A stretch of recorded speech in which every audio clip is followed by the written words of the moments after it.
پوچھئے میرے دامن میں کیا ہے، میں گدا۔ آپ دیکھ رہے ہیں پروگرام رمضان المبارک کی خصوصی ٹرانسمیشن شان ماہ رمضان۔ میں ہوں آپ کا اپنا میزبان حافظ محمد ظہیر احمد۔ ناظرین کرام، آج رمضان المبارک کا 20واں روزہ ہے اور اللہ تعالیٰ کا شکر ہے کہ جس نے ہمیں یہ توفیق عطا فرمائی کہ ہم نے آج 20واں روزہ رکھا۔ ناظرین کرام، آج مغفرت کا جو عشرہ ہے وہ اختتام پذیر ہو رہا ہے۔ آج مغفرت کا جو عشرہ ہے اس کا آخری روزہ ہے اور آگے جو عشرہ شروع ہو رہا ہے بخشش کا، آگ سے نجات کا، اپنے گناہوں سے۔ دیکھیں یہ پورا مہینہ جو ہے یہ گناہوں سے توبہ کا مہینہ ہے۔ یہ رمضان المبارک کا مہینہ اپنی غلطیاں معاف کرانے کا مہینہ ہے۔ رمضان المبارک کا مہینہ اپنے گناہ بخشوانے کا مہینہ ہے۔ رمضان المبارک کا مہینہ اپنا رزق بڑھانے کا مہینہ ہے۔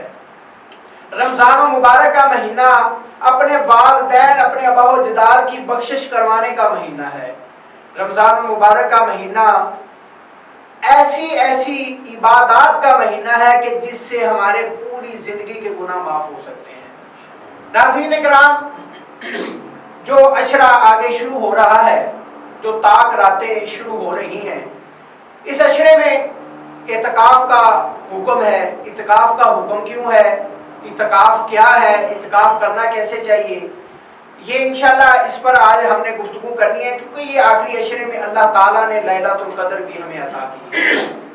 لیلۃ القدر کو تلاش کیسے کرنا ہے؟ اعتکاف کرنے کا مقصد ہمارا کیا مسجد میں بیٹھنا ہی ہے یا اور بھی ہے؟ یہ ساری چیزیں آج ہم اس پروگرام میں جانیں گے، اور یہ پروگرام، یہ آج کا جو ہمارا موضوع ہے یہ بہت ہی ضروری ہے۔ جو لوگ اعتکاف کرنا چاہتے ہیں، جو لوگ لیلۃ القدر کی رات کو تلاش کرنا چاہتے ہیں، وہ یہ چیزیں ضرور جان لیں اور یہ پروگرام ضرور سنیں، تاکہ انہیں پتہ چلے کہ اعتکاف کرنے کا صحیح طریقہ کیا ہے، سنت طریقہ کیا ہے۔ ناظرین کرام، اعتکاف کا ہمیں بڑا شوق ہے، خاص طور پر ہمارے جو نوجوان نسل ہے، جو ینگ ہے، انہیں بڑا شوق ہے اعتکاف پر۔ اللہ تعالیٰ ان کے شوق کو دوبالا کرے۔ میں یہ نہیں کہتا کہ ان کا شوق غلط ہے یا کوئی اور ان کا مقصد ہے، لیکن اعتکاف اصل میں کرنا کیسے چاہیے ہمیں یہ نہیں پتا۔ ہمیں یہ پتا ہے کہ ہم نے مسجد میں جا کے کپڑا لگا لینا ہے، اپنا ایک خیمہ بنا لینا ہے، ایک خانہ بنا لینا ہے، اس میں ہم نے لیٹنا ہے، ادھر ہم نے سونا ہے، ادھر ہم نے افطاری اچھی کرنی ہے، ادھر ہم نے موبائل بھی رکھنا ہے، ادھر ہم نے جو ہے نا باتیں بھی کرنی ہے۔ جب مسجد میں سارے لوگ چلے جائیں گے ہم نے سب نے ایک ساتھ مل کے باتیں بھی کرنی ہے۔ یہ اعتکاف نہیں ہے۔ اعتکاف کا صحیح طریقہ کیا ہے؟ حضور علیہ الصلوۃ والسلام کی سنت کیا ہے؟ حضور علیہ الصلوۃ والسلام نے، صحابہ کرام نے کس طریقے سے اعتکاف کیا؟ یہ چیز ہمیں جاننی ضروری ہے۔ ہم دیکھیں 10 دن ہم چلے جاتے ہیں، 10 دن ہم مسجد میں بیٹھ جاتے ہیں، 9 دن یا 10 دن ہم مسجد میں بیٹھ جاتے ہیں۔ ناظرین کرام، ایک دل کو بے چینی سی ہو رہی ہے کہ جب یہ میں آخری 10 دنوں کا نام لے رہا ہوں تو یہ بے چینی سی ہو رہی ہے کہ یہ رمضان ہم سے جدا ہو رہا ہے۔ یہ رمضان کے آخری 10 دن ہمارے پاس مہمان رہ گئے ہیں۔ ہم نے تو جو اللہ تعالیٰ کے احکامات ہیں اس کے مطابق تو ہم نے اس کی فیض و برکات حاصل کیے ہی نہیں ہیں۔ یہ عجیب سا لگ رہا ہے، آج عجیب سی محسوس ہو رہا ہے، اپنے آپ کو محسوس کر رہا ہوں کہ آخری 10 دن رہ گئے۔ ہماری زندگی دیکھیں کتنی تیزی سے گزر رہی ہے، ہمیں پتہ ہی نہیں چلا، ایسے محسوس ہو رہا ہے جیسے کل کی بات ہے، رمضان شریف آیا ہم سے جدا ہو رہا ہے۔ لیکن بات آج کا جو ہمارا موضوع ہے وہ اعتکاف کا ہے۔ ہم نے جاننا ہے اعتکاف کس طریقے سے کرنا ہے۔ تو ناظرین کرام، میری گزارش ہے، اگر آپ اعتکاف کرنا چاہتے ہیں تو اعتکاف سنت کے مطابق کریں، حضور علیہ الصلوۃ والسلام کے احکامات کے مطابق کریں۔ یہ نہ کریں کہ ہم نے گھر میں کام سے جان چھڑوانی ہے، ہم نے پڑھائی سے جان چھڑوانی ہے، ہم نے اپنی نیند پوری کرنی ہے۔ اس کا نام اعتکاف نہیں ہے۔ اس موضوع پر آج ہم نے جس سے گفتگو کرنی ہے، جو ہمارے پروگرام میں مہمان بنے ہیں، وہ نوجوان ہیں اور بڑا جذبہ رکھتے ہیں اور بڑا یعنی کہ ان کا ایک شوق ہے۔ شوق دیکھیں، دین کا کام کرنے کا شوق ہونا چاہیے، باقی دنیا کے کاموں کا شوق نہیں ہے، دین کا کام کرنے کا شوق ہونا چاہیے۔ اور بلکہ میں یہ کہوں گا کہ اس کے جو والد محترم ہیں، میں انہیں بھی بڑی اچھی طرح جانتا ہوں، اور وہ یہ دو بھائی ہیں اور ان کے الفاظ کیا ہیں؟ ان کے الفاظ یہ ہوتے ہیں کہ میرا ایک بیٹا ہے. کیا مقصد؟ میں نے ایک دن ایسے میرا وہ کام کر رہے تھے، میں نے پوچھا تو کہتا ہے یار جو ایک میرا بیٹا ہے وہ تو دنیا داری میں مصروف ہے، وہ تو دنیا کے کام کرتا ہے، بیٹا تو ایک ہے نا جو دین کا کام کرتا ہے، جس نے میری بخشش بھی کروانی ہے، جس کے ذریعے میری بخشش ہونی ہے، جس نے دین کا کام کرنا ہے، جس کی وجہ سے مجھے اجر و ثواب ملنا ہے. جناب علامہ شہد رسول نقشبندی اولائی صاحب بہت شکریہ. یہ میرے استاد محترم بھی ہیں جناب حضرت علامہ مولانا استاد الحفاظ جناب مولانا محمد انور اولائی صاحب رحمۃ اللہ علیہ، ان کے شاگرد بھی ہیں. دیکھیں یہ ان بزرگوں کی دعائیں ہیں کہ آج یہ ادھر بیٹھے ہوئے ہیں، اتنے عام سے لوگ ہیں، کیسے کون کہاں بیٹھا ہے کسی کو نہیں پتا. بہت شکریہ. ان کے ساتھ ساتھ ہمارے پچھلے سال جو رمضان شریف میں رمضان المبارک کی خصوصی ٹرانسمیشن میں آپ دیکھتے رہے ہیں جناب محمد ثقلین رضا مدری صاحب، ماشاءاللہ بہت شکریہ آپ کا. ان کے ساتھ ساتھ زین رضا مدری صاحب، آپ کا بھی بہت شکریہ. آپ ہمارے پروگرام میں تشریف لائیں. سے انشاءاللہ ان دو نوجوانوں سے حضور کی نعت بھی سنیں گے. تو میں اپنے سوال کی طرف چلتا ہوں. پہلے سوال کی طرف علامہ صاحب، میرا جو سوال ہے کہ اصل میں اعتکاف ہے کیا؟ یہ چیزیں مسائل ہمارے لیے بہت ضروری ہیں. اس میں مسئلہ یہ ہے کہ ہم نے یہ بھی آج لوگوں کو بتانا ہے کہ مسجد میں بیٹھنا اعتکاف نہیں ہے. اعتکاف اصل میں ہے کیا؟ سب سے پہلے یہ آپ ہمارے ناظرین کو بتائیں کہ اعتکاف ہے کیا؟ نحمده ونصلي ونسلم على رسوله الكريم اما بعد فاعوذ بالله من الشيطان الرجيم بسم الله الرحمن الرحيم قال الله تبارك وتعالى في القرآن المجيد والبرهان العظيم ولا تباشروهن وانتم عاكفون في المساجد صدق الله العظيم. الصلاة والسلام عليك يا سيدي يا رسول الله وعلى آلك وصحابك يا حبيب الله. الصلاة والسلام عليك يا خاتم المعصومين وعلى آلك وصحابك يا خاتم النبيين. حمد و صلاۃ کے بعد سب سے پہلے تو میں آپ کا اور 49 نیوز کا شکریہ ادا کرتا ہوں کہ آپ نے بہت ہی خوبصورت پروگرام سجایا ہے. اللہ تعالیٰ نبی کریم صلی اللہ علیہ وسلم کے وسیلہ سے آپ کو اور 49 کی ساری ٹیم کو اجر عظیم عطا فرمائے. آمین. میں نے جو آیت کریمہ پڑھی ہے اس میں اللہ تعالیٰ کی ذات نے دو باتوں کا ذکر فرمایا وَلَا تُبَاشِرُوهُنَّ وَأَنْتُمْ عَاكِفُونَ فِي الْمَسَاجِدِ، کہ عورتوں کو ہاتھ نہ لگاؤ جب تم مسجدوں میں اعتکاف کرو.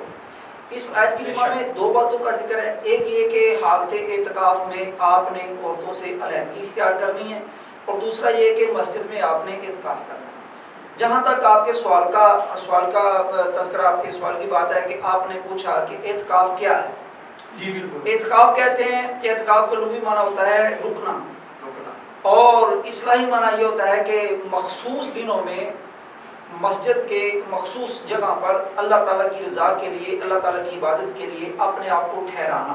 بے شک. جو کہ 10 دن ہے، 10 دنوں یا 9 دن یا 10 دن، آخری اشرا میں جو اعتکاف کرنا ہے نا، وہ یہ ہے کہ مسجد کے ایک مخصوص جگہ پر آپ نے 10 دن اپنے آپ کو وقف کرنا ہے کہ آپ نے اللہ تعالیٰ کی عبادت کرنی ہے اور اپنی گناہوں کے لیے آپ نے بخشش کی دعا کرنی ہے. نبی کریم علیہ الصلوۃ والسلام کی سنت مبارکہ ہے، حدیث مبارکہ صحیح بخاری شریف میں موجود ہے. حضرت سیدہ طیبہ طاہرہ ام المومنین سیدہ صدیقہ رضی اللہ تعالی عنہا فرماتی ہیں ان النبی صلی اللہ علیہ وسلم کان یعتکف العشر الاواخر من رمضان، کہ رسول اللہ صلی اللہ علیہ وسلم رمضان مبارک شریف کے آخری عشرہ میں اعتکاف فرمایا کرتے تھے. حتی توفاہ اللہ، یہاں تک کہ آپ کا وصال ہو گیا. ثم اعتکف ازواجہ من بعدہ، حضور صلی اللہ علیہ وسلم کے وصال با کمال کے بعد آپ کی ازواج مطہرات رضی اللہ تعالی عنہن بھی اعتکاف فرمایا کرتی تھیں. اور ایک حدیث حضرت سیدنا عبداللہ بن عمر رضی اللہ عنہ سے روایت ہے کہ نبی کریم صلی اللہ علیہ وسلم کی ذات کانا رسول اللہ صلی اللہ علیہ وسلم یعتکف العشر الاواخر من رمضان، کہ حضور صلی اللہ علیہ وسلم رمضان مبارک شریف کے آخری عشرہ میں اعتکاف فرمایا کرتے تھے.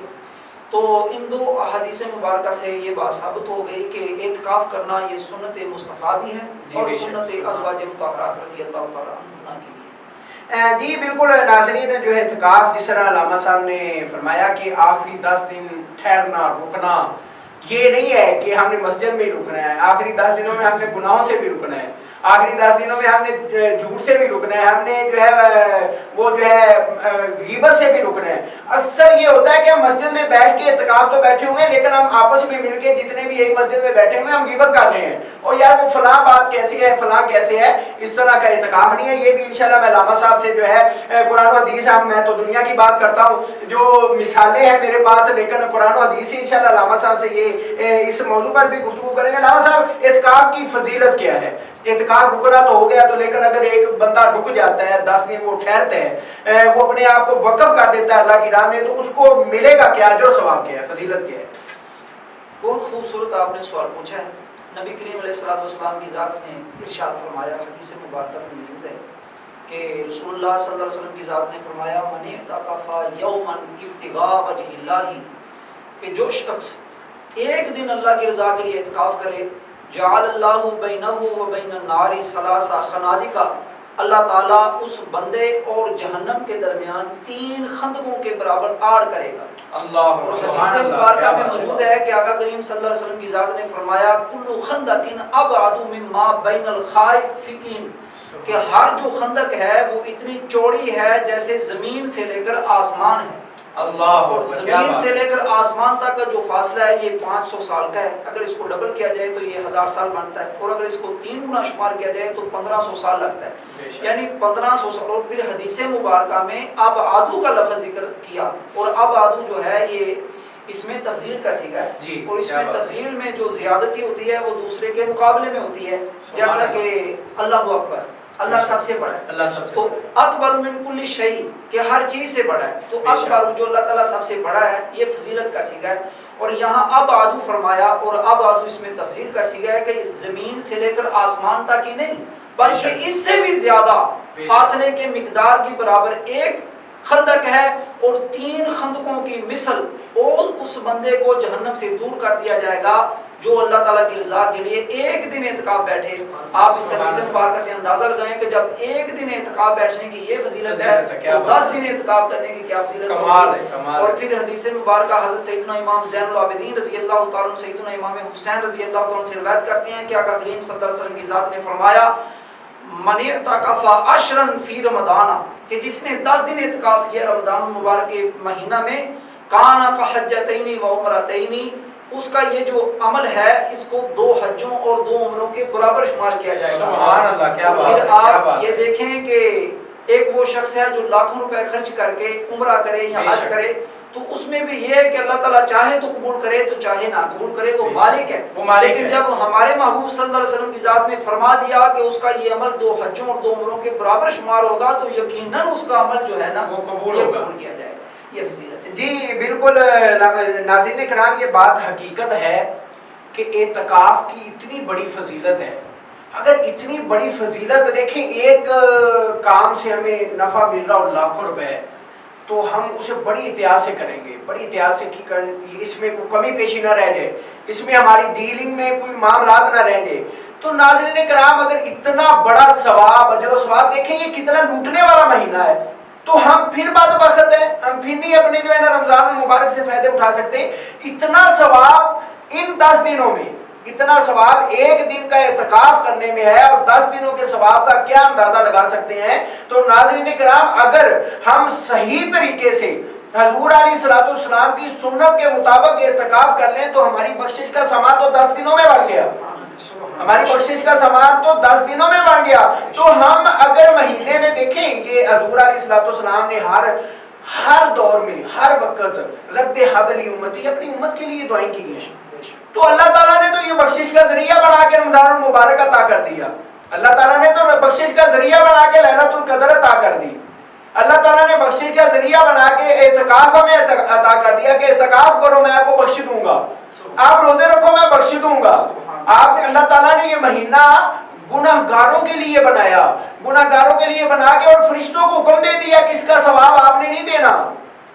جیسے کہ ہم کوئی بھی عبادت کرتے ہیں تو وہ جو ساری فرشتے ہماری نیکیاں لکھتے ہیں، کسی نے فلاں نیکی کی، اس کا فلاں ثواب ہے، لیکن اللہ تعالیٰ نے گناہگاروں کے لیے یہ بخشش کا مہینہ بنا کر یہ بھیجا تو اللہ تعالیٰ نے فرشتوں کو حکم دے دیا، فرمایا کہ آپ نے اس کا ثواب نہیں لکھنا، یہ روزہ میرے لیے، اس کا ثواب بھی میں عطا کروں گا۔ تو ناظرین کرام دیکھیں یہ کتنی بابرکت ذات ہے جو ہم گناہگاروں پر کتنا رحم کر رہی ہے، جو ہم سیاہ کاروں پر کتنا رحم کر رہی ہے، ہمیں اعتقاد مل رہا ہے۔ یقین کریں کہ علامہ صاحب کی احادیث سن کر دل کو سکون مل رہا ہے کہ ہم کتنے خوش قسمت ہیں، ہمیں 10 دن مل گئے ہیں، ہمیں ایک دن کا اتنا ثواب ہے تو ہم 10 دن اور کر۔ لیکن ناظرین میں آپ سے گزارش کرتا ہوں، میں ہاتھ جوڑ کر منتی کرتا ہوں کہ اگر آپ اعتکاف کرنے کا ارادہ رکھتے ہیں، اگر آپ اعتکاف کرنا چاہتے ہیں تو خدا را حضور علیہ السلام کی سنت کے مطابق اعتکاف کریں، تاکہ جو آپ کا اعتکاف ہے وہ اللہ تعالیٰ کی بارگاہ میں قبول ہو جائے۔ رو رو کر دعائیں مانگیں، رو رو کر دعائیں مانگے۔ حضرت ابو بکر صدیق رضی اللہ تعالیٰ آپ کی حدیث سنی ہے کہ میں وہ اپنی ایک بات کرتے ہیں کہ قیامت والے دن اگر اللہ تعالیٰ فرمائے کہ ساری دنیا کو میں نے سارے لوگوں کو بخش دیا، ایک کو نہیں بخشا، تو میں اپنے آپ کو، لیکن اللہ تعالیٰ کی بارگاہ میں رو رو کر دعا مانگے۔ ناظرین کرام ابھی ہماری گفتگو جاری ہے، وقت ہوا چھوٹے سے بریک کا، بریک کے بعد دوبارہ پھر آپ کی خدمت میں حاضر ہوتے ہیں۔